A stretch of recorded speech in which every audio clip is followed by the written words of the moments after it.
ritual battle began.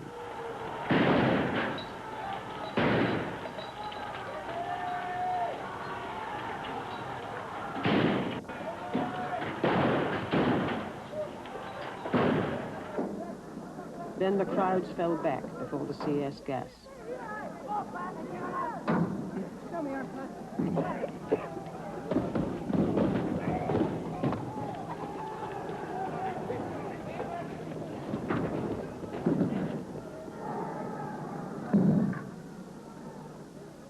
Units waited behind the army barricades, ready to launch an arrest operation.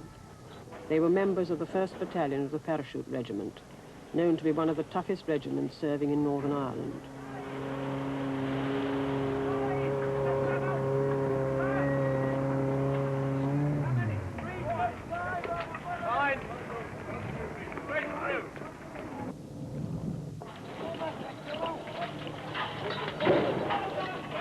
Just before 4 o'clock, they were ordered in.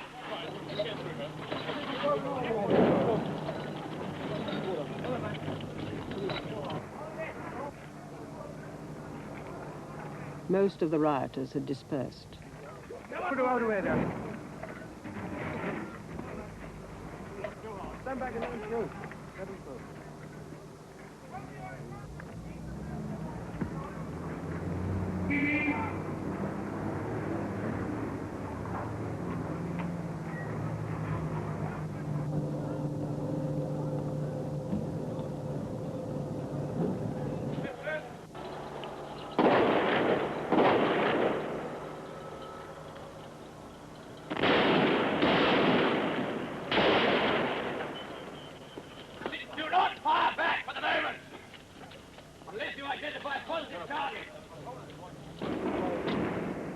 Shooting had begun when a soldier opened fire on an alleged nail bomber.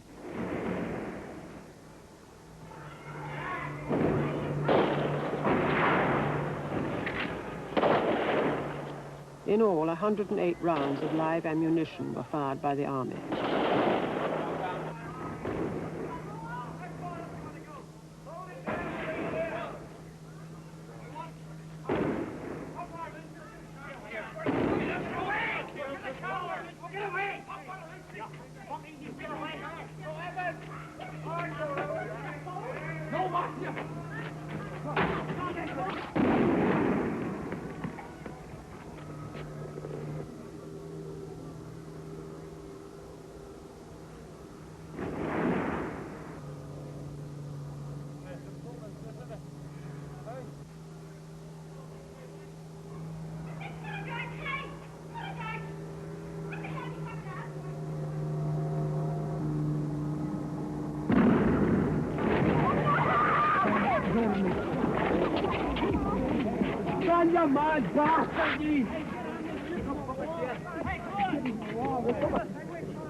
John, to the police.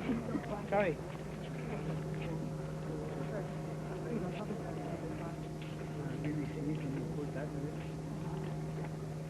They just came in firing. There was no provocation whatsoever.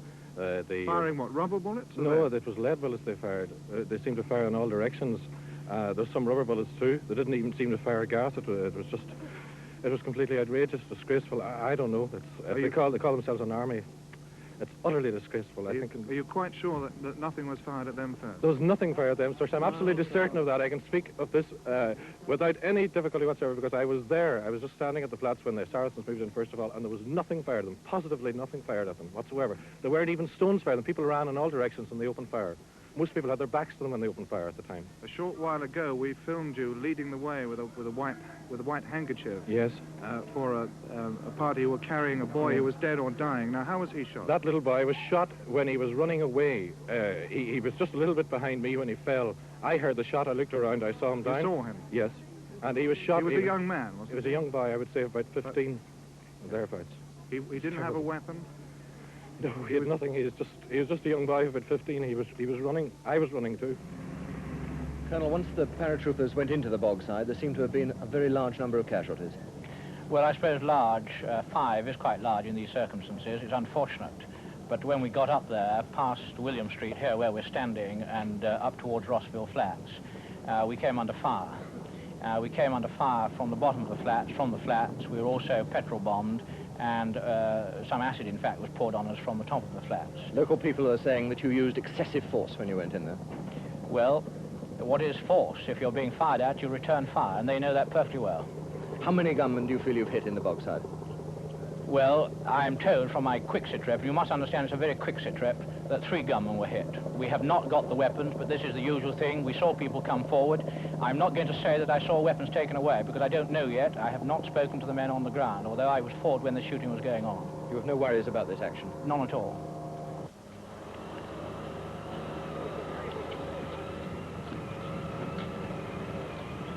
"13 Catholic men, 7 in their teens, had been shot dead by the army. 13 more were wounded.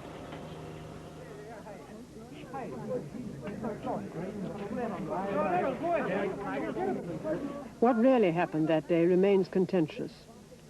A government inquiry concluded, none of the deceased or wounded is proved to have been shot whilst handling a firearm or bomb, but added, there is a strong suspicion that some others had been firing weapons or handling bombs.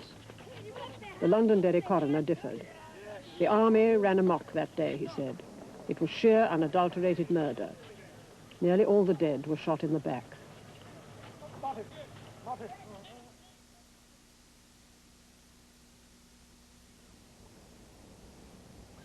In the days that followed, British policy in Northern Ireland was questioned.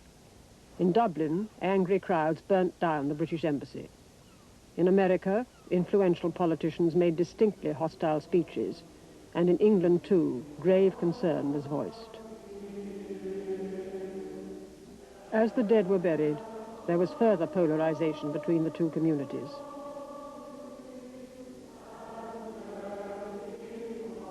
Nationalists, rejecting British rule and its agent, the army, felt a grief mixed with rage.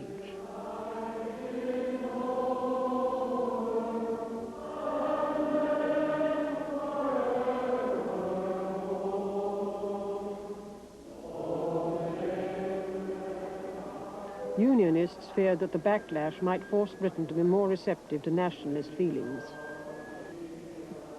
In the wake of the shootings, there had been protests across the province in nationalist areas: Fermanagh, Belfast, Armagh, and Tyrone.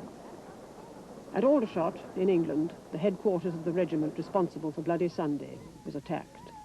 7 died. The Provisional IRA had announced they would avenge the deaths of Bloody Sunday.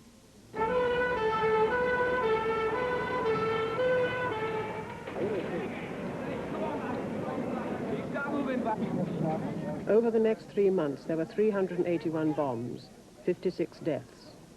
27 members of the security forces were killed. Republican violence escalated.